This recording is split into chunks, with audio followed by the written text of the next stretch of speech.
Rice చేస్తున్నానండి. కుక్కర్లో rice పెట్టుకున్నాను నేను. ఈ గ్లాస్తో 4 గ్లాసులు బియ్యం పెట్టాను. అన్నం రెడీ చేసుకున్నాను. దానికి కావాల్సినవి కొత్తిమీర తగ్గి ఇలా కడిగేసుకుని తరిగాను ఇలా సన్నగా. అంటే అవి వేసిన కొబ్బరి ముక్కలు చేసుకుని ఇలా వేసి ఇంకో పచ్చిమిరపకాయలండి ఒక 6 కాయలు వేసాను. ఇక నిమ్మరసం తీసుకుంటున్నాను. ఇది మెత్తగా మిక్సీ పట్టించుకోవాలి మనం. అదేనా మిక్సీలో వేసి కొబ్బరి కొంచెం జీలకర్ర వేసి రుబ్బాను, పచ్చిమిరపకాయలు ఇలా మెత్తగా అయిపోయింది. ఇప్పుడు ఇక నేను పెనం పెట్టుకున్నాను. ఆయిల్ వేసి కొంచెం ఇలా ఆయిల్ వేయాలి.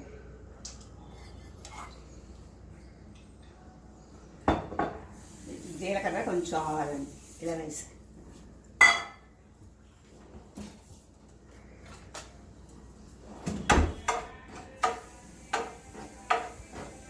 వేగాక జీడిపప్పు వేసుకోవాలి. ఇక ఆవాలని జీలకర్ర ఇలా వేగింది. ఇప్పుడు జీడిపప్పు వేస్తున్నాను. కొంచెం వేగాక మనకి మిక్సీ మీద ముద్దంతా వేసుకోవాలి. జీడిపప్పు గాజులు అయ్యాక వేసుకోవాలి. వేగిపోయిందండి జీడిపప్పు. ఇప్పుడు మనం ఇలా ఈ ఆడిన ముద్దంతా ఇలా వేసుకోవాలి. వేసుకుని స్లోలో పెట్టి వేపాలి. కొత్తిమీర ఎంత వేగాలండి.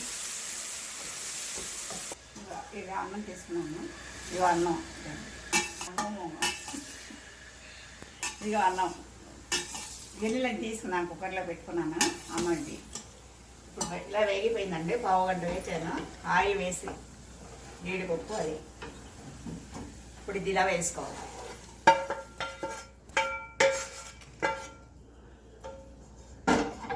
ఇలా వేసుకున్నా కొంచెం సాల్ట్ సరిపోతుందా అంత సాల్ట్.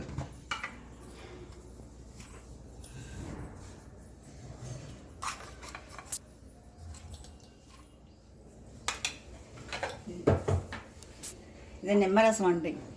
3 కాయలు తీస్తున్నాను. ఇలా వేసుకోవాలి. ఇలా వేసుకొని కలిపి బాగా కలుపుకున్నాము. కలిపిస్తున్నాక ఆయిల్ వేయాలిలాగా కొంచెం ఆయిల్ పప్పు నూనె వేసానండి. ఇలా వేసుకుంటా